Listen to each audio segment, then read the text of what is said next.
Water, earth, fire, air. Hello, Zuko here. Avatar: The Last Airbender is one of the most popular shows ever. It has 100% on Rotten Tomatoes, so it's no surprise that it's one of the best shows ever. Please like and subscribe for more stuff like this. I tried really hard not to spoil anything, so people who haven't watched the show can also watch this. First off, let's start with Zuko's character arc. Zuko's redemption is one of the best and well-written redemptions ever.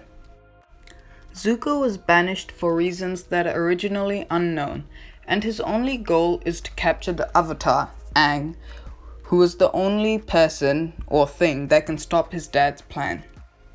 He gets stuck with Uncle Iroh, who is basically his father figure, but more about him later. Zuko is shown as an arrogant teen, who would kill Aang for his father to accept him and to regain his honor. Soon we become conflicted whether he's good or not. The audience supports him when he fights General Zhao, but we still don't want him to kill Aang, which is one of the reasons he's so interesting. Later we learn that he's a good person, but he's fighting for the wrong team, if you get what I mean. He comes to Team Avatar and gets support and help from Toph, Katara, Aang, and Sokka, but mainly Toph and Katara.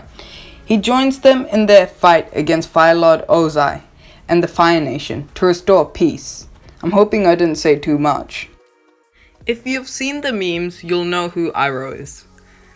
Uncle Iroh is one of the most wholesome people ever. He helped Zuko find who he is.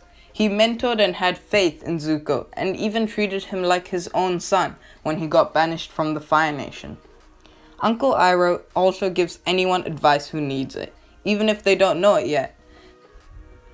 When he first meets Toph, he helps her understand what she needs to do, and how she needs to do it. He also helps Aang when they first meet and speak to one another. Aang is confused about his affections towards Katara. He asks Iroh for his opinion and receives advice that shapes Aang in the next season. Uncle Iroh also helps a man in the episode Tales of Ba Sing Se, who tries to steal from him. The man has a horrible stance, which Uncle Iroh corrects, and then he pours the man a cup of tea and talks to him. By the end of the conversation, the thief realizes he doesn't want to do this to live, and he claims he will continue to try and reach for his actual dream. Starting with her name, Toph, which sounds a lot like tough, which describes her perfectly.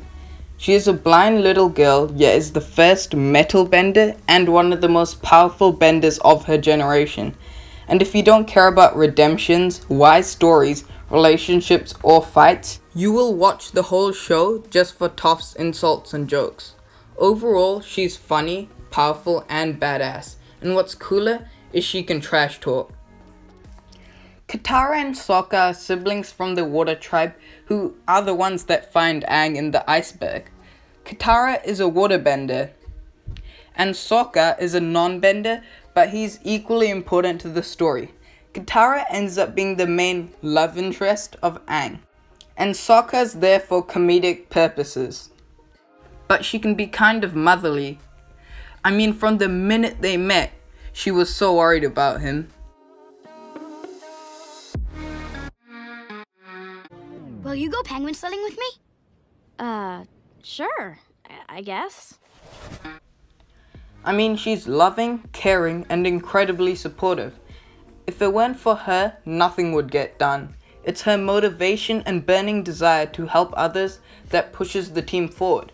She kept the gang on track and helped Aang in many ways. And Sokka was somehow smart and dumb at the same time, but he was the one to mastermind the final attack, so he does deserve some credit. And something about Katara being so strict and motherly, and Sokka being so silly and funny, they mix so well. And if it weren't for the two of them, Aang would have still been in the iceberg. And finally, we have Aang. He is the main character, the Avatar, the chosen one. When Aang the Avatar disappears, the Fire Nation launches an attack against all of the air nomads to prevent them from interfering in their plans to dominate the world. 100 years pass, and the current Fire Lord, Ozai, continues to conquer and imprison anyone with elemental bending abilities in the Earth and Water Kingdoms. When he gets rescued from the iceberg, he goes on his journey with Sokka, Katara, and later Toph to master all the elements. And it all ends on the day of Sozin's Comet, when Aang has to fight Fire Lord Ozai. Aang has an interesting character. I mean, he's a 12-year-old who's destined to fight or to be killed by the Fire Lord. His fear of being the Avatar is what caused him to hide in the first place, but he still manages to have fun and enjoy the little time he has until Sozin's Comet. He has to be one of the most loved characters ever, and his character development from a silly, nervous 12-year-old to a powerful and forgiving, still 12-year-old, he's just a really well-written character. Overall, Aang being silly, Katara being strict and motherly, Sokka being reckless, and Toph being badass is just so good. And then there's Zuko changing into a good person, and Iroh supplying us with those wise and funny quotes. Avatar: The Last Airbender has to be one of the best shows ever. Thank you for coming to my TED Talk. Comment down below for more stuff like this or whatever you want me to do next.